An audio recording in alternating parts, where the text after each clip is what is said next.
खामगांव में अजित पवार ने की खुली बातचीत, कई मुद्दों पर दिए चौंकाने वाले बयान। बुल्ढाना जिले में खामगांव में आयोजित एक भव्य समारोह में उप मुख्यमंत्री अजित पवार शामिल हुए। यह कार्यक्रम पूर्व विधायक राणा दिलीप कुमार सानंदा के राष्ट्रवादी अजित पवार गुट में प्रवेश को लेकर आयोजित किया गया था। कार्यक्रम के बाद अजित पवार ने पत्रकारों से बातचीत की और राज्य की राजनीतिक योजनाओं और किसानों से जुड़े मुद्दों पर अपनी बात रखी। सबसे पहले उन्होंने निधि वितरण को लेकर उठाए जा रहे सवालों पर सफाई दी। पवार ने कहा कि हमारी महायुति सरकार में निधि वितरण की प्रक्रिया पारदर्शी है। पहले मंत्री से फाइल मेरे पास आती है, फिर वो मुख्यमंत्री एकनाथ शिंदे के पास जाती है। इसलिए निधि के बंटवारे में किसी प्रकार का अन्याय नहीं हो रहा, ये कहना पूरी तरह गलत है। आदिवासी समाज के बजट में कटौती के आरोप को भी उन्होंने नकारा। उन्होंने कहा कि पिछली बार की तुलना में इस बार आदिवासी विभाग को ज्यादा बजट दिया गया। लाड़की बहन योजना को लेकर चल रही चर्चाओं पर उन्होंने कहा कि यह योजना बंद नहीं की जा रही, इसके लिए पूरा बजट दिया जाएगा। वहीं नीतीश रानी की आलोचना पर उन्होंने व्यंग्यात्मक अंदाज में कहा कि उनके पिता ने उन्हें जो कहना था कह दिया। जब बात किसानों की कर्ज माफी पर आई तो अजित पवार ने सीधा उत्तर देने से परहेज किया। उन्होंने कहा कि सरकार पहले ही लाड़की बहन, बीज बिल माफी और अन्य विकास योजनाओं पर भारी खर्च कर रही है। ऐसे में फिलहाल कर्ज माफी देना संभव नहीं, लेकिन भविष्य में विचार किया जा सकता है। मई महीने में हुई भारी बारिश और किसानों को हुए नुकसान पर उन्होंने भरोसा दिलाया कि जहां जहां नुकसान हुआ है वहां एनडीआरएफ के मापदंडों के अनुसार मदद दी जाएगी। उन्होंने कहा कि सरकार किसानों को फिर से खड़ा करने के लिए प्रतिबद्ध है। इस पूरी बातचीत में जहां अजित पवार ने कई सवालों पर खुलकर बात की, वहीं कर्जमाफी जैसे संवेदनशील मुद्दे पर उन्होंने स्पष्ट जवाब देने से बचते हुए गोलमोल उत्तर देकर मामला टाल दिया। वहीं विपक्ष के तमाम आरोपों पर उन्होंने आंकड़ों के साथ जवाब देने की कोशिश की। खामगांव का यह दौरा केवल एक कार्यक्रम भर नहीं रहा, बल्कि राज्य की राजनीति में कई संकेत भी जोड़ गया। बुल्ढाणा से न्यूज फर्स्ट के लिए वसीम शेख अनवर की रिपोर्ट। पीक कर्ज माफ होणार नाही ही अफवा आहे आणि दुसरीकडे बच्चू कडू 5 दिवसापासून अन्नत्याग आंदोलन करत आहे। कर्जमाफीची मागणी वाढलेली आहे, कर्जमाफी होणार आहे का? आम्ही मागे लाडकी बहीण योजना आणली, तो कार्यक्रम आमचा चाललेला आहे। त्याचा भाग राज्याच्या तिजोरीत 45,000 कोटीचा वर्षाला पडतो। आम्ही 3, 5, 7.5 आमच्या शेतकऱ्याला मोफत वीज मिळावी म्हणून महावितरणला त्या विजेचे सगळे पैसे राज्य सरकार भरतं। तो आकडा जवळपास 20,000 कोटी रुपयाचा, म्हणजे जवळपास 65,000 कोटीचा भार उचललेला आहे। आपलं बजेट आहे 7,20,00,000 कोटीचं, 7,20,00,000 कोटी। आणि साधारणपणे सगळं करत असताना त्यामध्ये 3.5 लाख कोटी रुपये सॅलरी, पेन्शन आणि त्या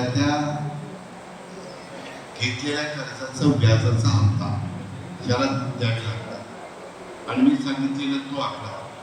आता बाकीची डेव्हलपमेंट पण मोठ्या प्रमाणात झाली, तुम्ही बघताय। काही केंद्र सरकारच्या मदतीनं national highways, metro, railway line वाढवणं, नवीन वंदे भारत ट्रेन सुरू करणं, अशी अनेक कामं चालली। आणि त्याच पद्धतीनं जसं समृद्धी महामार्गाचं काम परवा 61,000 कोटीचं हे पूर्णत्वाला गेलं आणि तो मार्ग सुरू झालेला आहे, तसं अजून काही महत्त्वाचे वेगवेगळ्या भागाला, अनेक जिल्ह्याला जोडणारे अशाही प्रकारच्या बाबी आमच्या पाईपलाईनमध्ये आहेत, आमच्या चर्चेमध्ये आहेत। कोस्टल रोड, तुम्ही मुंबईमध्ये जर आला तर तुम्ही आता वरळीमधनं साऊथ मुंबईला किंवा मरीन ड्राईव्हला यायला हा जवळपास 40 ते 45 मिनिटं लागायची, आता फक्त 7 ते 8 मिनिटात लोक येतात।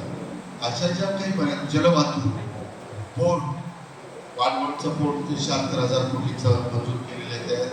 मला वाटतं 70% केंद्राचे, 26% आपल्या राज्याचे पैसे, हे सगळा भाग मागे महायुतीच्या जाहीरनाम्यामध्ये ते दिलेलं होतं। परिस्थिती आर्थिक सगळी सोंग करता येतात, पैशाचं सोंग करता येत नाही। आम्ही देणार नाही असं म्हणत नाही, योग्य वेळी योग्य निर्णय या बाबतीतला महायुती सरकारकडून घेतला जातो। आमदारांचा आहे बरोबर।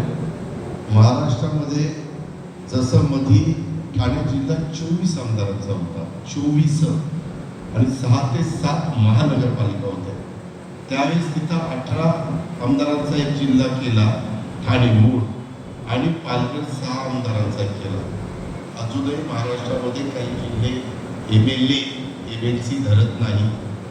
MLA 21 आमदार, 15 आमदार असे मोठे मोठे जिल्हे आहेत. शेवटी राज्यामध्ये कारभार करत असताना लोकांच्या मागण्याला मान सन्मान तर द्यायचाच असतो, पण देत असताना कुठं दुसऱ्यावर पण अन्याय होणार नाही ही पण काळजी, खबरदारी ही राज्यकर्त्यांना घ्यावी लागते. शेवटचा प्रश्न महत्वाचा, दोन्ही संदर्भामध्ये ज्यावेळेस संधी येते त्यावेळेस आम्ही त्या संधीच्या संदर्भातली कारवाई करू. दादा अहमदाबाद काय आली, महाराष्ट्रातल्या किती लोक आहेत? त्याच्यामध्ये अजून एक झालेलं आहे. आमचे सुनील तटकरे साहेबांविषयी वाचा आहे, त्यांच्या मिसेस म्हणजे सुनबाई, त्यांचं दुःखद निधन झालं. त्या एअर होस्टेस होत्या तिथं, त्यांचं झालेलं आहे. ते मी माहिती घेतलेली आहे, आणि जे काही मीडिया दाखवत आहे तशाच पद्धतीनं भारतीय किती आहेत, आपले UKचे नागरिक किती आहेत, किंवा काही इतर देशातले अतिशय संख्येने कमी असणारे आहेत, त्या सगळ्याची माहिती ही मिळालेली आहे.